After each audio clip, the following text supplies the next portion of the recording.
ثانی کی 2 تاریخ ہے آج، اور اس مہینے کی 22 تاریخ کو حضرت سیدنا خلیفہ اول بلا فصل مسلمانوں کے روحانی اور باطنی خلیفہ اور افضل البشر بعد الانبیاء بالتحقیق حضرت سیدنا ابو بکر صدیق رضی اللہ تعالی عنہ آپ کا یوم وصال ہے، جہاں پر ہم اپنے بچوں کو بہت ساری تاریخیں سکھاتے ہیں کہ 14 اگست کو یہ پاکستان آزاد ہوا، 6 ستمبر کو جنگ ہوئی ہے، 23 مارچ کو یوم پاکستان کہتے ہیں۔ تو اسی طرح ہمیں اپنے بچوں کو یہ تاریخیں بھی سکھانی چاہیے اور ان مہینوں کی فضیلت کو بھی بتانا چاہیے کہ جمادی الثانی کے اندر کیا ہوا، رجب کے اندر کیا ہوا، شعبان کے اندر کیا چیز ہوئی۔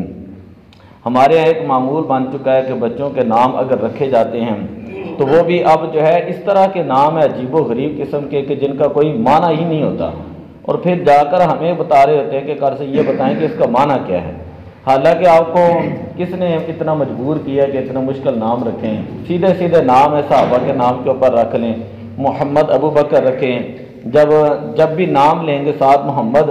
نبی پاک صلی اللہ علیہ وسلم کی طرف ہی ذہن چلا جائے گا۔ ابو بکر نام رکھا ہوگا، حضرت سیدنا ابو بکر صدیق رضی اللہ تعالیٰ عنہ کی طرف بھی ذہن جائے گا۔ محمد عمر نام رکھ لیں کہ جب بھی بچوں کو بلائیں گے تو ساتھ نبی پاک کی محبت بھی آئے گی اور ساتھ حضرت سیدنا عمر فاروق رضی اللہ تعالیٰ عنہ کی محبت بھی آئے گی۔ محمد عثمان رکھ لیں، محمد علی رکھ لیں، تو بیٹیوں کے نام رکھنے ہیں، عائشہ کے نام کے اوپر رکھ لیں رضی اللہ تعالیٰ عنہ، اور اسی طرح فاطمہ کے نام کے اوپر رکھنا۔ مطلب یہ ہے کہ ہمیں اپنے ماحول کو اسلام کے مطابق جو وہ اپنانا چاہیے۔ یہ کوئی نام نہیں ہوتا، کیا نام رکھا ہے جی، دعا نام رکھا ہے اس کا نام، کیا نام رکھا ہے جی، لینا نام رکھ دیا، اور بڑے عجیب و غریب نام ہوتے ہیں، آپ کو پتہ ہی ہے۔ تو اس مہینے کے اندر حضرت سیدنا ابوبکر صدیق رضی اللہ تعالیٰ عنہ کے فضائل اور مناقب یہ علماء بڑے کھل کر بیان کرتے ہیں، اور اس مہینے کے اندر حضرت سیدنا ابوبکر صدیق رضی اللہ تعالیٰ عنہ کے نام کی محفلیں جو ہے وہ کرتے ہیں۔ حضرت ابو سعید خدری رضی اللہ تعالیٰ عنہ آپ بیان کرتے ہیں، حضور علیہ الصلوۃ والسلام نے فرمایا لا تسبوا اصحابی، کہ کوئی شخص تم میں سے میرے صحابہ کو برا بلا نہ کہے اور گالی نہ نکالے۔ فلو ان احدکم انفق مثل احد ذهبا، اگر تم میں سے کوئی شخص احد پہاڑ کے برابر بھی سونا خرچ کرے، ما بالغ مد احدہم ولا نصیفہم، تو وہ میرے صحابہ کے جو خرچ کیا اللہ کی راہ کے اندر ایک مٹھی برابر جو خرچ کیا اس کے مقابل بھی نہیں ہو سکتا۔ اسی طرح ایک حدیث پاک کے اندر آتا ہے، نبی اکرم صلی اللہ علیہ وسلم نے ارشاد فرمایا کہ میرے صحابہ جو وہ ہدایت کے ستارے ہیں، اصحابی کا نجوم، میرے صحابہ ستاروں کی مثل ہیں، فَبِأَيِّهِمْ اقْتَدَيْتُمْ اهْتَدَيْتُمْ، تم ان میں سے جس کی بھی اقتداء کرو گے تم ہدایت پالو گے۔ ایک روایت کے اندر یہ ہے کہ حضور علیہ الصلوۃ والسلام نے ارشاد فرمایا کہ میری آل جو ہے وہ کشتی نوح کی طرح ہے اور میرے صحابہ ستاروں کی طرح ہیں۔ پہلے دور میں جب لوگ سفر کرتے تو کشتیاں ہوتی، اس طرح کو روشنیوں کا انتظام نہ ہوتا، اور لوگ ستاروں کو دیکھ کر اپنے سمت جو ہے وہ متعین کیا کرتے تھے۔ تو اس لیے اس حدیث کے اندر نبی اکرم صلی اللہ علیہ وسلم نے دونوں چیزوں کو بیان کر دیا کہ میری آل جو ہے وہ کشتی نوح کی طرح ہے اور میرے صحابہ جو ہیں وہ ستاروں کی طرح ہیں۔ حضرت جابر رضی اللہ تعالیٰ عنہ بیان کرتے ہیں، حضور علیہ الصلوۃ والسلام نے فرمایا لا تمس النار مسلما رآنی، کہ اس مسلمان کو کبھی جہنم کی آگ نہیں چھوئے گی جس نے میری زیارت کی، اور رآ من رآنی، یا ان کو دیکھا ہو کہ جنہوں نے میری زیارت کی ہو، یعنی میرے صحابہ کو دیکھا ہوں۔ حضرت عبداللہ بن مغفل رضی اللہ تعالیٰ عنہ بیان کرتے ہیں، فرماتے ہیں حضور علیہ الصلوۃ والسلام نے فرمایا اللہ فی اصحابی، کہ اللہ کی شان ہے کہ میرے صحابہ کرام کی اللہ تعالیٰ نے کتنی شان جو بیان کی۔ 2 مرتبہ یہ جملہ ارشاد فرمایا، اور فرمایا لا تتخذوہم غرضا من بعدی، کہ تم اپنے کلاموں کے ذریعے، اپنی گفتگو کے ذریعے میرے صحابہ کو نشانہ نہ بنانا، اپنی گفتگو کا میرے صحابہ کو کبھی بھی کوئی نشانہ، یہ دیکھیں بالکل واضح بات ہے، میں کوئی اپنے پاس سے ترجمہ تو میں کر نہیں رہا، عربی آپ کے سامنے ہوتی ہے، فمن احبہم فبحبی احبہم، نبی اکرم صلی اللہ علیہ وسلم نے فرمایا جنہوں نے میرے صحابہ سے صرف میری وجہ سے محبت کی، جنہوں نے میرے صحابہ سے میری وجہ سے محبت کی، احبہم میں ان لوگوں سے محبت کروں گا، ومن ابغضہم فببغضی جنہوں نے میرے بغض کی وجہ سے میرے صحابہ سے بغض رکھا، ابغضہم تو آپ نے فرمایا کہ میں ان سے ناراض ہوں گا، ومن آذاہم فقد آذانی جنہوں نے میرے صحابہ کو تکلیف دی انہوں نے مجھے تکلیف دی، ومن آذانی فقد آذى اللہ جنہوں نے مجھے تکلیف دی انہوں نے اللہ کو تکلیف دی، ومن آذى اللہ فیوشک ان یأخذہ اور جنہوں نے پھر اللہ کو تکلیف دی ان قریب اللہ تعالیٰ ان کو جو ہے وہ جہنم کے اندر جو ہے وہ ڈالے گا اور اللہ تعالیٰ ان کی جو ہے وہ گرفت فرمائے گا۔ ایک حدیث پاک کے اندر آتا ہے نبی اکرم صلی اللہ علیہ وسلم نے ارشاد فرمایا کہ عالم ارواح کے اندر اللہ تعالیٰ نے جب اپنی تجلی ڈالی اپنی شان کے مطابق اور دیکھا کہ پاکیزہ دلوں کو دیکھا، جن دلوں کو سب سے زیادہ انقا یعنی جن کو سب سے زیادہ پاک اور صاف بنایا اور جن کو سب سے زیادہ متقی دل والے بنایا، ان کو اللہ تعالیٰ نے میرے صحابہ کا جو ہے وہ لقب عطا فرما دیا کہ یہ جو پاک دلوں والے ہیں اور نیک تقوی والے لوگ ہیں، متقی ہیں، پرہیزگار ہیں اور محبت کرنے والے ہیں، حضور علیہ السلام نے فرمایا اللہ تعالیٰ نے ان کو صحابہ کا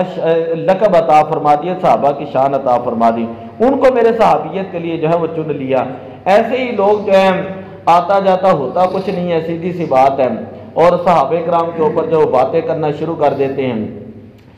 میں اکثر میری جو ہے جب وہاں پہ مسجد ہوتی ہے اور لوگ جو ہے نا ساتھ امام باڑا ہوتا ہے تو لوگ مجھ سے سوال کرتے ہیں اور بڑے عجیب و غریب، میں آپ کو ایک قاعدہ بتانے لگا، اکثر لوگ مجھ سے صحابہ کے بارے میں بات کرتے ہیں نا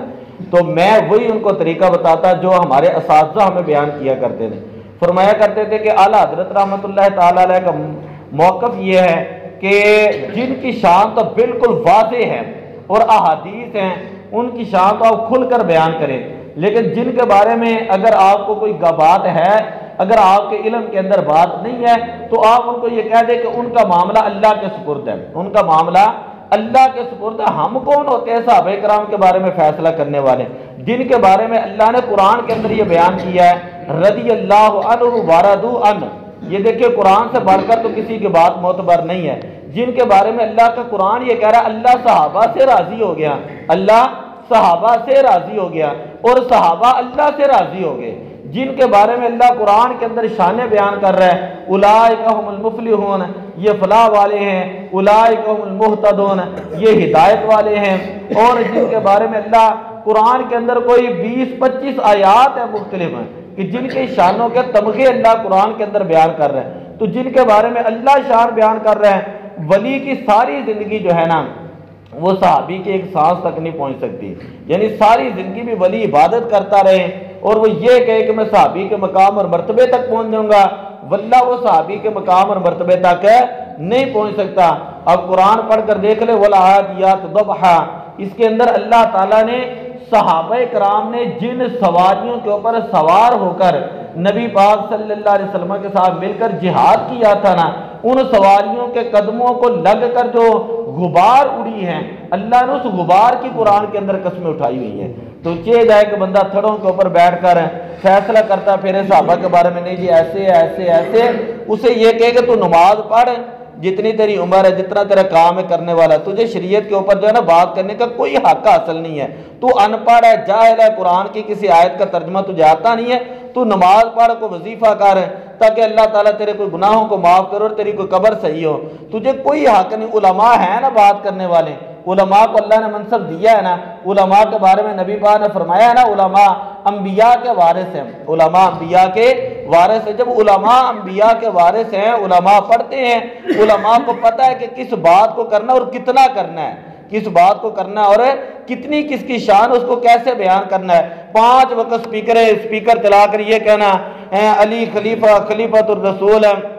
ولی اللہ اور خلیفہ بلا فصل، یاد رکھ لے خلیفہ بلا فصل اور خلیفہ اول اور افضل البشر بعد الانبیاء وہ حضرت ابوبکر صدیق ہے، بس یہ اجماع امت ہے اس کے اوپر، اور اہل سنت و جماعت کا یہ موقف ہے کہ نبی پاک صلی اللہ علیہ وسلم کے بعد پہلے خلیفہ وہ حضرت ابو بکر صدیق ہے، وہ روحانی خلیفہ بھی ہیں اور باطنی خلیفہ بھی ہیں اور ظاہری خلیفہ بھی ہیں۔ اور کئی لوگ ہمارے ہاں بھی ایسے کہہ دیتے ہیں نہیں جی وہ تو ظاہری خلیفہ تھے، باطنی خلیفہ حضرت علی المرتضیٰ ہے۔ انہیں کہے کہ آپ اپنے مسلک اپنے پاس رکھیں، جو اہل سنت اور داتا صاحب کا مسلک ہے، خواجہ معین الدین چشتی اجمیری رحمۃ اللہ تعالی علیہ کا مسلک ہے، جو لال شاہ آباد قلندر رحمۃ اللہ علیہ کا طریقہ کار ہے، حضرت منصور حلاج رحمۃ اللہ تعالی علیہ جو ان کے مسلک ہیں، ہم تو ان کے اولیاء کے طریقے کے اوپر ہیں۔ خواجہ نظام الدین اولیاء رحمۃ اللہ تعالی علیہ جو انہوں نے بیان کیے، جو اولیاء ہیں انہوں نے جو کچھ لکھ دیا ہے نا وہ بات وہاں پر ختم ہے، اس سے آگے بات تو وہ کرے گا نا جو ان کی شانوں کے مطابق ہوں۔ اب داتا صاحب کی بات کو کوئی کاٹ کے کہے نہیں وہ تو بات ہی کوئی نہیں ہے، میں بات کرتا ہوں تو ہم کہتے تیری کیا حیثیت ہے؟ داتا صاحب تو وہ ہیں کہ جن کو خود نبی پاک کی زیارت ہوتی ہے، داتا صاحب تو وہ ہیں کہ جو یہاں سے مدینہ شریف کے ٹکٹ تقسیم کرتے ہیں، داتا صاحب تو وہ ہیں جہاں پہ ایک اللہ کی مخلوق پلتی ہے، اور خواجہ صاحب تو وہ ہیں کہ جن کے نام نگاہ اڑتی ہیں، اور اللہ تعالیٰ جو کافر لوگ ہوتے ہیں ان کو ایمان کی دولت عطا فرما دیتا ہے۔ ہم اللہ کے ولیوں کے پیچھے کھڑے ہیں، صحابہ کرام کے پیچھے کھڑے ہیں، اور اہل بیت کرام کی عزت اور شان کے پیچھے کھڑے ہیں۔ دعا اللہ تعالیٰ عمل کی توفیق عطا فرمائے۔ الصلاۃ والسلام